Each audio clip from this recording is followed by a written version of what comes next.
Flute జింక ముందు ఊదు, సింహం ముందు కాదు. అధికారం ఉంది కదా అని తలకెక్కిన అహంకారంతో ఇష్టం వచ్చినట్లు వాగితే రేపొద్దున సీన్ రివర్స్ అయినప్పుడు తలదించుకునే రోజు ఖచ్చితంగా వస్తుంది. అవును, ఆంధ్రప్రదేశ్ రాజకీయాల్లో ఇప్పుడిదే మోస్ట్ సెన్సేషన్ టాపిక్. గతంలో చంద్రబాబు నాయుడు గారు కూడా అసెంబ్లీలోనూ బయట మీ నాన్న ఏం పీకలేకపోయాడు, నువ్వేం పీకుతావంటూ వైఎస్ జగన్మోహన్ రెడ్డిని ఉద్దేశించి బాగి చివరికి ఏమైందో చిన్నబాబు లోకేష్ మర్చిపోయినట్టున్నారు. సీన్ కట్ చేస్తే అవినీతి కేసులో అరెస్ట్ అయి రాజమండ్రి సెంట్రల్ జైల్లో ఊచలు లెక్క పెట్టాల్సిన పరిస్థితి వచ్చింది. నాడు తండ్రి జైల్లో ఉంటే లోకేష్ పరిస్థితి ఏంటో రాష్ట్రమంతా చూసింది. మరి ఈ రోజు అదే సీన్ ను లోకేష్ రిపీట్ చేస్తున్నాడు. రేపొద్దున వైఎస్ జగన్ మళ్లీ అధికారంలోకి వస్తే కూటమి నేతల పరిస్థితి ఏంటి? జగన్ అనే భయం ఇప్పటికీ వాళ్లను ఎలా వెంటాడుతోంది? వైఎస్ఆర్సీపీ లేడీ సింగం పచ్చ బ్యాచ్ ని ఎలా ఉతికి ఆరేసింది? ఈ స్పెషల్ స్టోరీని అస్సలు మిస్ కాకుండా చివరి దాకా చూడండి. గతం మరిస్తే ఎలా చిన్నబాబు, నాడు మీ నాన్న ఏం పీకలేకపోయాడు అన్నప్పుడే జగన్ గారు సింగిల్ గా వచ్చి పవర్ లోకి వచ్చి చూపించారు. ఇన్ఫాక్ట్ మీ తండ్రి కొడుకులు జగన్ దెబ్బకు తట్టుకోలేక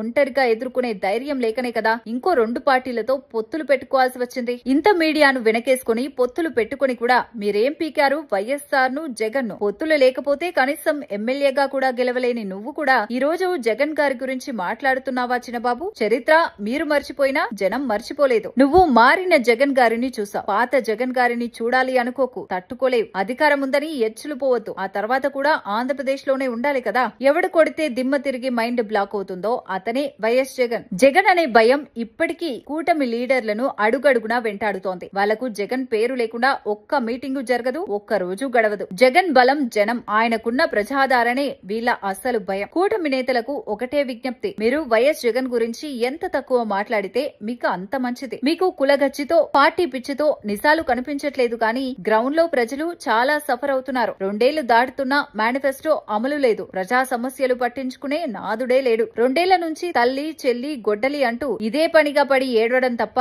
కూటమి ప్రభుత్వం ఏం పీకింది? అందుకే వైసీపీ లేడీ సింగం సోషల్ మీడియాలో పచ్చ బ్యాచ్ ని ఉతికారేసింది. జగన్ గారితో కంపారిజన్ తీసుకొస్తే మీ గొయ్యి మీరే తవ్వుకున్నట్లే. ఎందుకంటే పర్ఫార్మెన్స్ లో జగన్ ముందు కూటమి ఈజీగా ఫేడ్ అవుట్ అయిపోతుంది. చూసారుగా, పదే జగన్ పై పడి ఏడుస్తున్న కూటమి నేతలకు ప్రజలు బుద్ధి చెప్పే రోజులు దగ్గరలోనే ఉన్నాయి. ప్రజలేమీ మీ కార్యకర్తలు కారు. ప్రతిసారి మోసపోవడానికి, మీరు బూట్లు నాకమంటే నాకడానికి చంద్రబాబు ఏమైనా పెద్ద రాజకీయ కుటుంబం నుంచి వచ్చారా? మొదటిసారి ముఖ్యమంత్రి అయింది సొంత మామకే వెన్నుపోటు పొడిచి కదా. 1962లో ఓడిపోయిన వాళ్ల గురించి మాట్లాడే చిన్నబాబు లోకేష్ మొన్నటికి మొన్న మంగళగిరిలో ఓడిపోతే మరి ఇప్పుడు నెక్స్ట్ సీఎం అంటూ టీడీపీ అంతా ఎందుకు నాకుతున్నారు? ఇదిలా ఉంటే ఇప్పుడు కూటమి సర్కార్లోనే ఒక కీలక మంత్రికి జగన్ గారి పేరు వింటేనే ప్యాంట్లు తడిసిపోతున్నాయట. రేపొద్దున జగన్ గారు వస్తే తన పరిస్థితి ఏంటో అని ఏకంగా తన ఓఎస్టీతో అన్న లీక్డ్ మ్యాటర్ ఇప్పుడు సెన్సేషన్ క్రియేట్ చేస్తోంది. ఆ మైండ్ బ్లోయింగ్ లీక్ ఏంటో ఇప్పుడు చూద్దాం. నమ్మశక్యం కాకపోయినా ఇది అక్షర సత్యం. ఏపీ ఎన్డీఏ కూటమిలో ఉన్న ఒక కీలక మంత్రి, ఒక పెద్ద శాఖను వెలగబెడుతున్న లీడర్, తాను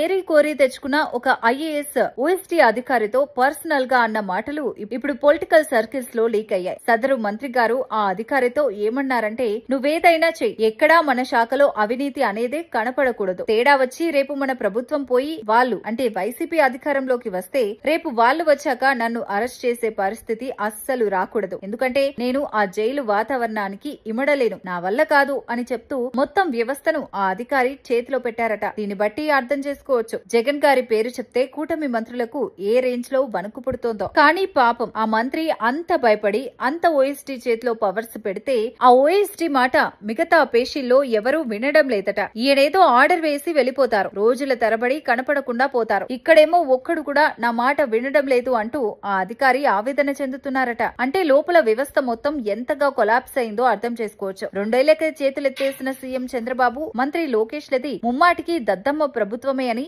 జనం తిట్టుకుంటున్నారు. గతంలో ఏం పీకామో, ఫ్యూచర్ లో ఏం పీకగలమో జగన్ సింగిల్ ఫోటోనే చెప్తోంది. మీ తలకెక్కిన అధికారం మత్తుతో మీరు మాట్లాడుతున్న అహంకార పూరిత మాటలు తప్పు అని తెలుసుకొని మీరు తలదించే రోజు ఖచ్చితంగా వస్తుంది. నిజమే, వైఎస్ జగన్ ఒక తోపు, ఒక తురుం. ఆయన్ను టచ్ చేయాలని చూస్తే కూటమి ప్రభుత్వానికి భవిష్యత్తులో పుట్టగతులుండవు. అధికారం శాశ్వతం కాదు చిన్నబాబు. జనం ఆలోచన తీరు ఎప్పుడైనా మారొచ్చు. రేపు జగన్ రిటర్న్ గిఫ్ట్ ఇస్తే తట్టుకునే ధైర్యం మీకుందా అని టీడీపీ నేతలే చర్చించుకుంటున్న పరిస్థితి. మరి రేపొద్దున జగన్ మళ్లీ అధికారంలోకి వస్తే లోకేష్ పరిస్థితి ఏంటి? అలాగే ఆ కీలక మంత్రి తన ఓఎస్టీతో అన్న లీక్డ్ మ్యాటర్ పై మీ అభిప్రాయం ఏంటి? కింద కామెంట్ రూపంలో తప్పకుండా షేర్ చేయండి. మరిన్ని ఇలాంటి మైండ్ బ్లాకింగ్ పొలిటికల్ స్టోరీస్ కోసం ఇప్పుడే మా ప్రజానాడి ఛానల్ ని లైక్ చేయండి. చేయండి, షేర్ చేయండి, సబ్స్క్రైబ్ చేసుకోండి. Thank you.